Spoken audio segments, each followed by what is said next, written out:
প্রশ্ন আমাদের সবার মাথাতে কখনো না কখনো আসে যে মিনিমাম সেক্সের টাইম কতক্ষণ পর্যন্ত হওয়া উচিত, কতক্ষণ পর্যন্ত সেক্স করলে একটা মেয়ে স্যাটিসফাই হয়, আর কত কম সময় পর্যন্ত সেক্স থাকলে সেটা প্রবলেম হতে পারে। তো আজকের এই ভিডিওর মাধ্যমে আমি আপনাকে জানাবো যে মিলন বা শারীরিক সম্পর্ক কতক্ষণ পর্যন্ত স্থায়ী হওয়া উচিত। তাই ভিডিওটা শেষ পর্যন্ত দেখুন। আর ভিডিওটা শুরু করার আগে বলবো যে এরপর আপনি কোন ভিডিও দেখতে চান নিচে কমেন্টে জানান। সব থেকে বেশি যে বিষয়ে কমেন্ট আসবে আমি কিন্তু সেই বিষয়ে ভিডিও করে আপনাদের কাছে নিয়ে আসবো। সবার প্রথমে জানবো নর্মাল সেক্সের টাইম কতক্ষণ। নর্মাল সেক্সের টাইম যদি আমি ছেলে এবং মেয়েদের কথা বলি তাহলে কিন্তু দুজনের ক্যাটাগরি আলাদা আলাদা হয়। বেশিরভাগ ছেলেদের মন খারাপ এই কারণে হয় যে তাদের সেক্সের টাইম কম হয়, কিন্তু সব থেকে বড় ইস্যু হচ্ছে যে তারা জানেই না নর্মাল সেক্সের টাইম কতক্ষণ। একটা রিসার্চ করা হয়েছিল যার মধ্যে নানান জায়গা থেকে ছেলে আনা হয়েছিল যে অ্যাভারেজ সেক্সের টাইম জানার জন্য। রিসার্চে দেখা গেছে যে ছেলেদের অ্যাভারেজ সেক্সের টাইম হচ্ছে 5.4 মিনিট, মানে 5 মিনিট। তো এটা কিন্তু শুধুমাত্র আমাদের কান্ট্রির অ্যাভারেজ নয়, এটা কিন্তু দুনিয়ায় যত ছেলে রয়েছে সব ছেলেদেরকে নিয়ে হিসাবটা বের করা হয়েছে। এবার যদি মেয়েদের সেক্সের কথা বলা হয় তাহলে four play, out play, intercourse এই সমস্ত কিছু মিলে কিন্তু 15 থেকে 20 মিনিট হয়।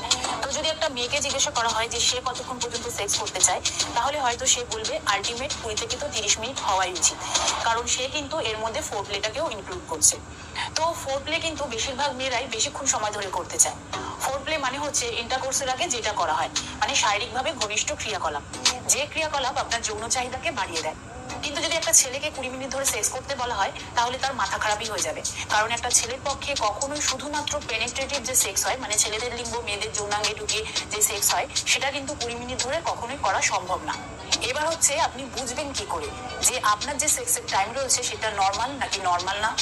যদি আপনার লিঙ্গ যোনিতে প্রবেশ করার কিছুক্ষণের মধ্যেই, মানে 1 থেকে 2 মিনিটের মধ্যেই আপনার ডিসচার্জ হয়ে যায়, আপনার সেক্স কমে যায়, আপনার ইরেকশন কমে যায়, তাহলে কিন্তু এটা একদমই নর্মাল নয়, যেটাকে বলা হয় প্রিম্যাচিওর ইজাকুলেশন। তো এই অকাল বীর্যপাতের কারণ হচ্ছে মানসিক চাপ, শারীরিক ক্লান্তি, হরমোনের প্রবলেম, তারপরে কোনো রকম মেডিসিনের সাইড এফেক্ট। তো যদি আপনার অকাল বীর্যপাতের সমস্যা থাকে তাহলে লজ্জায় বা ভয়ে এই রোগকে চেপে রাখবেন না, যত তাড়াতাড়ি সম্ভব একটা ভালো ডাক্তারের পরামর্শ নিন। কিন্তু যদি আপনার সেক্সের টাইম 5 থেকে 10 মিনিটের মধ্যে হয়, মানে শুধুমাত্র আপনি পেনেট্রেটিভ সেক্স 5 থেকে 10 মিনিট অবধি করেন, তাহলে কিন্তু এটা একদমই সঠিক টাইম।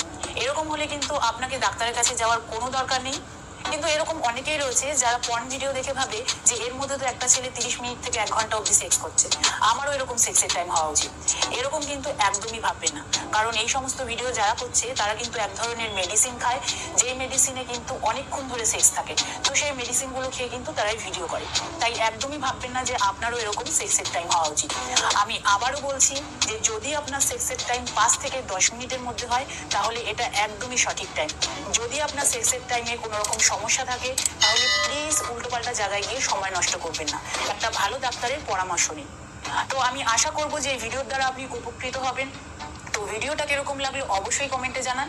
আজকের মতন এতটুকুই, আবার দেখা হবে পরবর্তী ভিডিও নিয়ে।